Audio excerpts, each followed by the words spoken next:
pendapat saya. Kemudian Pak Haji juga menjelaskan tentang bagaimana pengalaman negatif beliau bertemu dengan para habib itu. Nah, cerita pengalaman itu justru malah dihujat. Jadi resistensi kalangan habaib di situ itu menjadi sangat besar. Jadi serangan kepada Pak Haji Roma Irama menjadi sangat besar. Nah, Pak Haji Roma Irama kemudian setelah sejak pertemuannya dengan saya ngebahas Habib terus sampai ketika video ini dibuat gitu.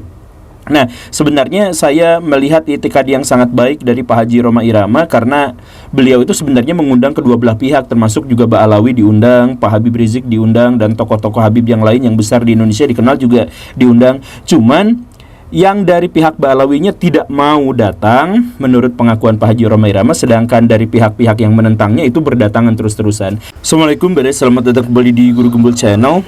Video ini adalah klarifikasi atau lebih tepatnya rangkaian dari sekian banyak klarifikasi yang pernah saya sampaikan terkait dengan apa yang saya pikirkan, apa yang saya gagas, apa yang saya katakan dari kanal YouTube ini.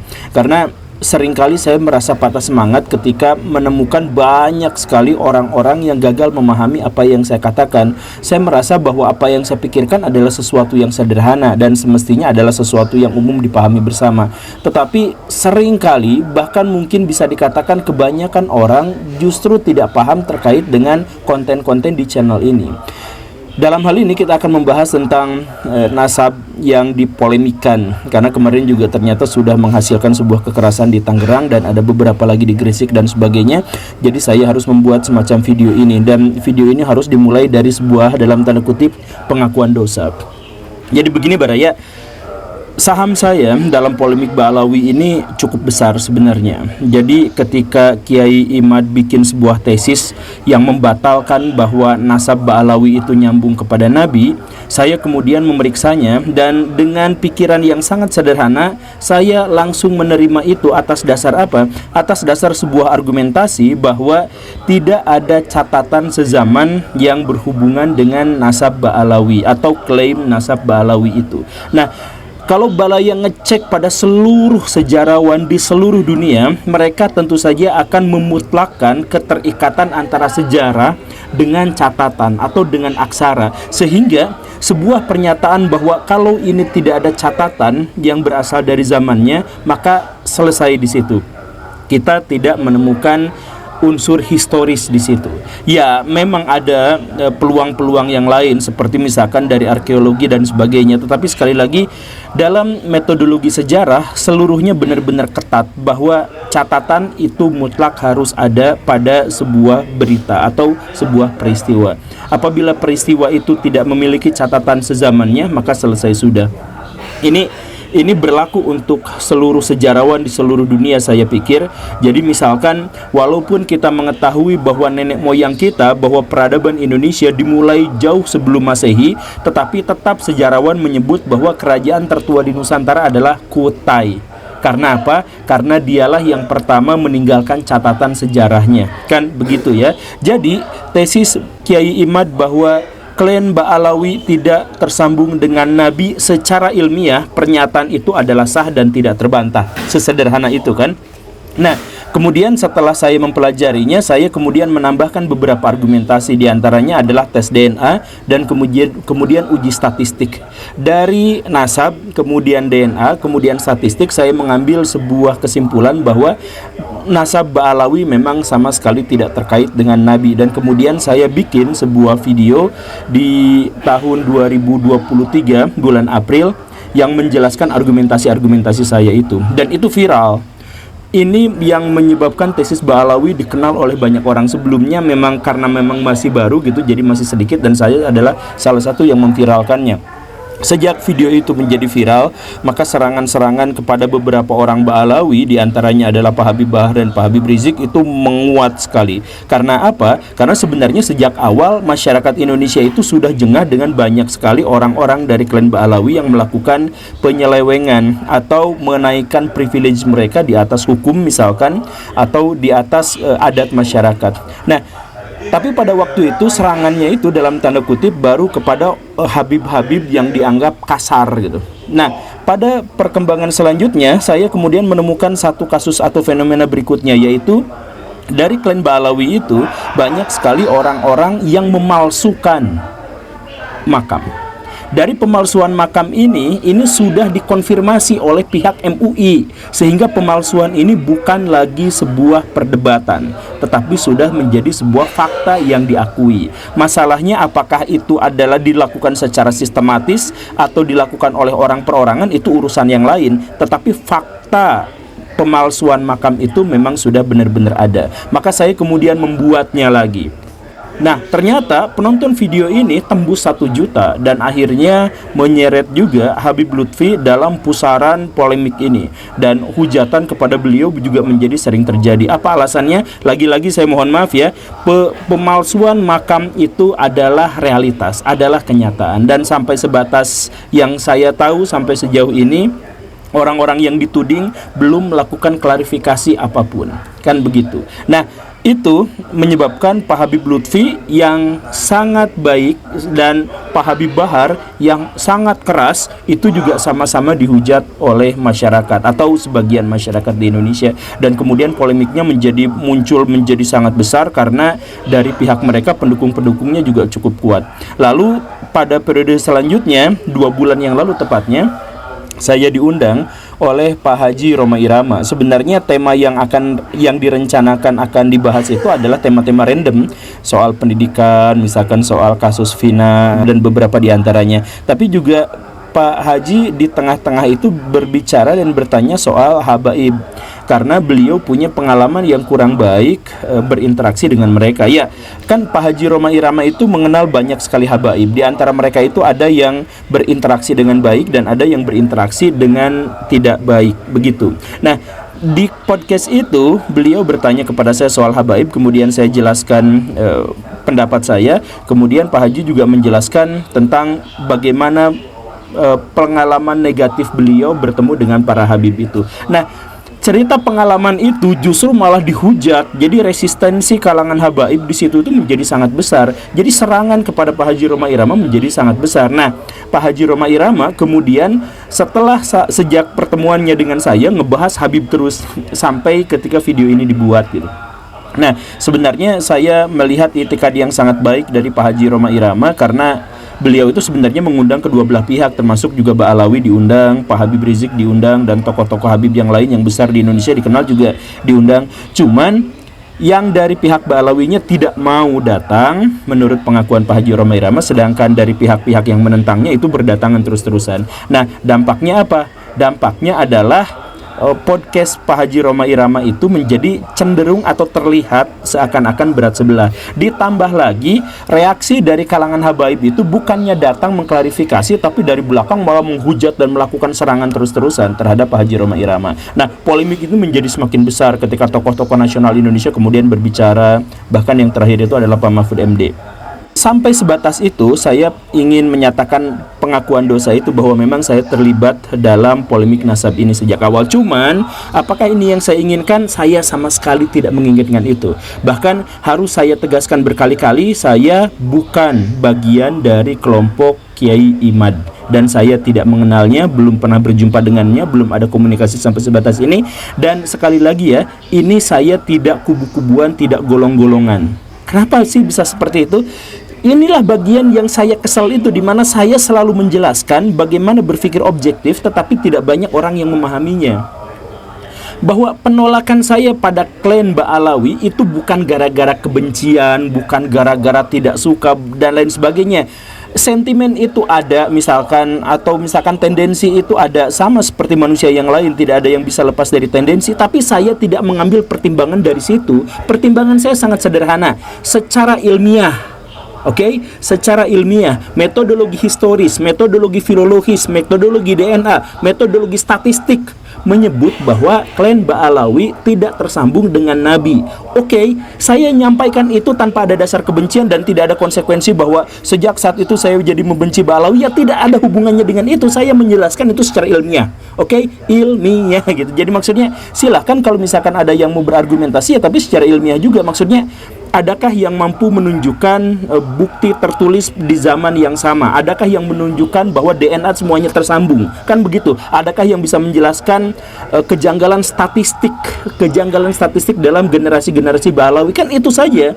Jadi kalau misalkan mau berdiskusi, ya diskusinya terkait dengan itu. Kenapa jadi sekarang itu jadi permusuhan, kebencian, kemarahan dan sebagainya gitu. Kemudian misalkan ketika ada dari orang-orang Ba'alawi yang mengubah dalam tanda kutip ya ajaran-ajaran egalitarian dalam Islam atau ajaran-ajaran yang sakral dalam Islam, itu saya menjadikan titik kritik saya gitu. Jadi misalkan ada orang dari klan Ba'alawi yang mengubah, kan dalam Islam itu doktrinnya adalah bahwa surga dan neraka itu ditentukan oleh iman dan takwa. Tetapi ada orang-orang dari sana yang menyebutkan bahwa surga dan neraka ditentukan oleh seberapa besar cintanya kepada keluarga Nabi.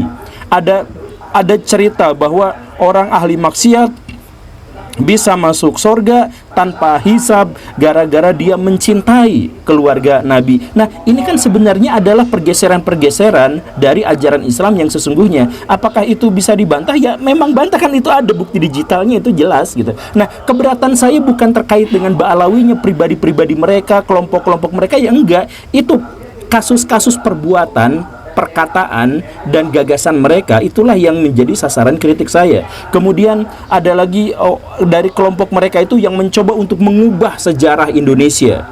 Ada Pangeran Diponegoro diubah sejarahnya jadi Ba'alawi, kemudian Imam Bonjol jadi Ba'alawi, pendiri NU jadi Ba'alawi, proklamator Indonesia itu pemimpin spiritualnya Ba'alawi dan sebagainya. Nah, itu saya tentang, bukan Ba'alawinya, tapi sekali lagi sering saya katakan bahwa saya menyoroti bukan orangnya, bukan pribadinya, bukan kelompoknya, tapi idenya, gagasannya, perkataannya, perlakuannya, perbuatannya. Jadi siapapun yang melakukan perbuatan misalkan penyimpangan sejarah, maka saya kritik, kan begitu. Mau dari klan Ba'alawi mau bukan, siapa saja yang mengubah sejarah Islam dalam tanda kutip, ya saya harus berkata-kata, bukan soal siapa orangnya. Jadi kalau orangnya Mama Gufron atau orangnya misalkan Kiai Imad atau orangnya adalah Jokowi misalkan, ya saya bersuara, tapi bukan pada Jokowinya, bukan pada Kiai Imadnya, tapi pada gagasannya dan kata-katanya. Kenapa begitu susah orang untuk memisahkan antara gagasan dengan pribadinya? Saya gak peduli sama pribadi orang gitu. Jadi sampai ada orang yang menuntut saya untuk mengatakan itu kan oknum. Saya bahkan gak peduli pada oknum gitu.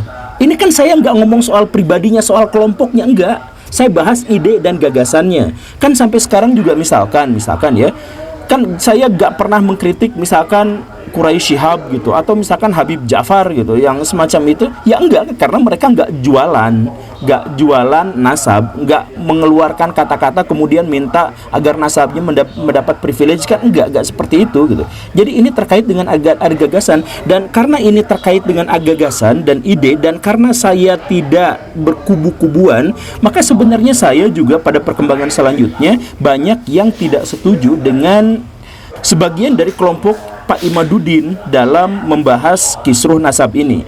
Di antaranya misalkan ada di antara mereka yang mengait-ngaitkannya dengan Yahudi. Nah, itu kan darahnya sebenarnya dari darah Yahudi, maka dari itu maka mereka rendah. Kalaupun tes DNA menyebut bahwa sebagian atau seluruh dari orang-orang Ba'alawi itu berdarah Yahudi, saya tetap tidak akan mengambil itu sebagai pertimbangan dasar. Orang yang terlahir sebagai Yahudi gak otomatis dia jahat. Orang yang terlahir sebagai orang Nigeria tidak langsung dia menjadi baik tiba-tiba. Kan itu mah urusan darah. Kalau dia itu mah Yahudi, ya nggak apa-apa. Yahudi kan masalahnya bukan Yahudinya, masalahnya adalah keberpihakannya, perbuatannya, idenya, gagasannya, pemikirannya. Itu kan yang harus kita pikir. Kalau misalkan soal Yahudi, ya ada istri Nabi juga yang orang Yahudi kan.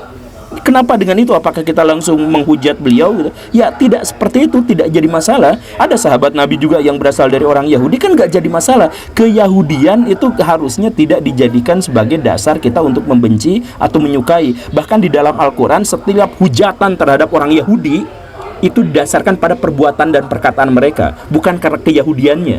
Kalau disebutkan keyahudiannya itu netral sama sekali, kan begitu seharusnya. Atau misalkan ada dari kelompok-kelompok Kiai Imad atau kelompok-kelompok yang menentang Ba'alawi sekarang misalkan dikaitkan dengan invasi imigran Yaman terhadap ulama-ulama Nusantara gitu. Hanya gara-gara dia berasal dari Yaman bukan berarti dia salah, dan dia tidak bisa dibenturkan dengan kiai lokal atau kiai Nusantara. Ya enggak, kiai Nusantara yang di Indonesia juga kan sebenarnya banyak yang campuran gitu kan. Bahkan Gus Dur juga kan marganya Tan, orang Cina dia tuh. Ya enggak ada kaitannya dengan seperti itu. Jadi saya dulu pernah juga ini kasus, makanya saya bilang ini adalah klarifikasi yang berulang-ulang gitu. Saya dulu pernah berpolemik dengan Muhammad Hussein Gaza. Apa alasannya? Salah satu alasannya adalah dia keberatan ketika membahas Palestina saya ngambil referensi dari Barat.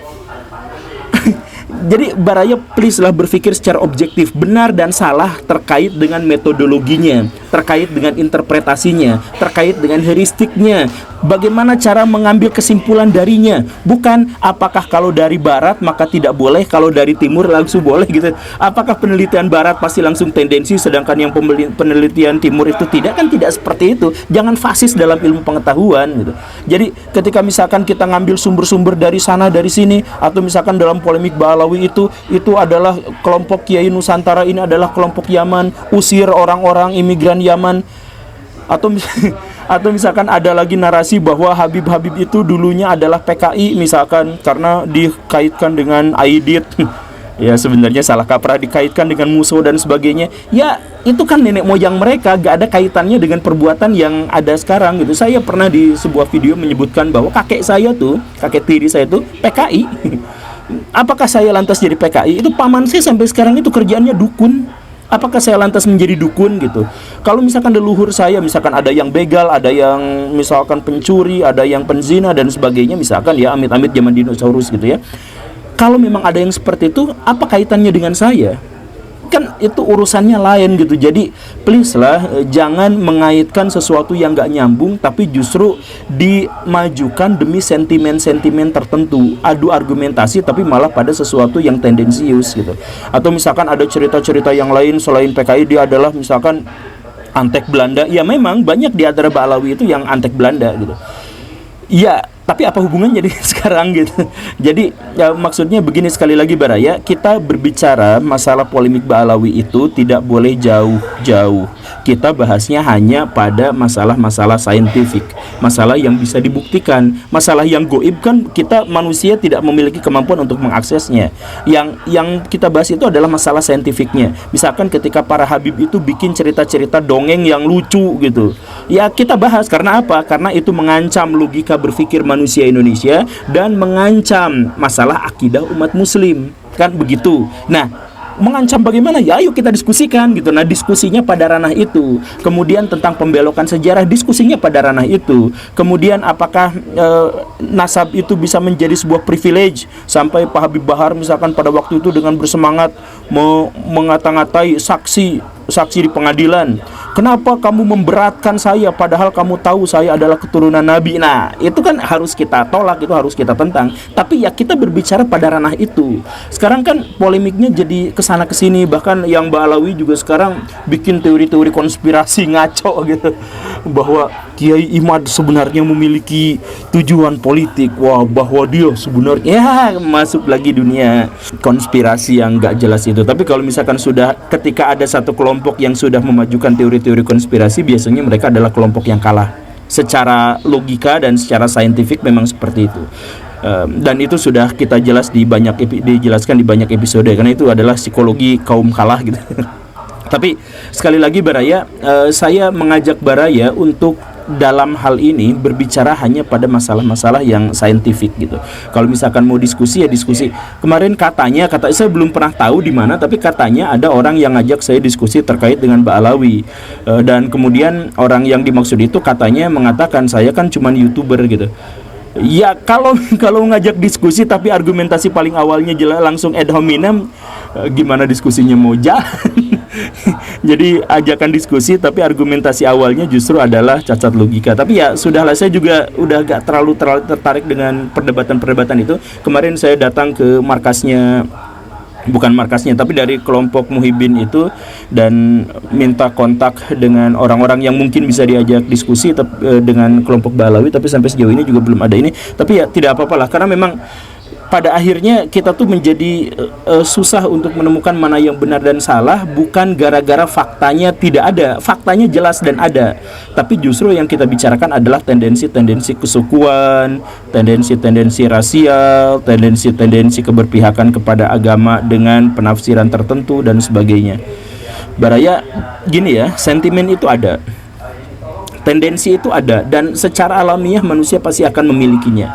Tetapi ketika kita berpengetahuan, kita mengambil kesimpulan dari tendensi-tendensi itu, maka kita akan semakin jauh dari kebenaran. Jadi masalah nasab ini saya ingin menegaskan, inilah metodologi berpikir saya. Tolong kalau misalkan mau berdiskusi, berdebat, kita berdebat dan berdiskusi terkait dengan metodologi berpikir itu saja gitu. Sederhananya, kalau memang ada fakta, ayo kita diskusikan. Kalau tidak ada fakta, ya sudah selesai. Sesederhana itu, oke? Terima kasih karena sudah menyimak. Saya Guru Gembul, dan ini berlaku bukan hanya soal Balawi ya, tapi metodologi berpikir saya ini saya gunakan untuk semua cara untuk menganalisis. Kenapa saya mau tutup tapi nggak jadi-jadi? Karena saya kesal. Assalamualaikum warahmatullahi wabarakatuh.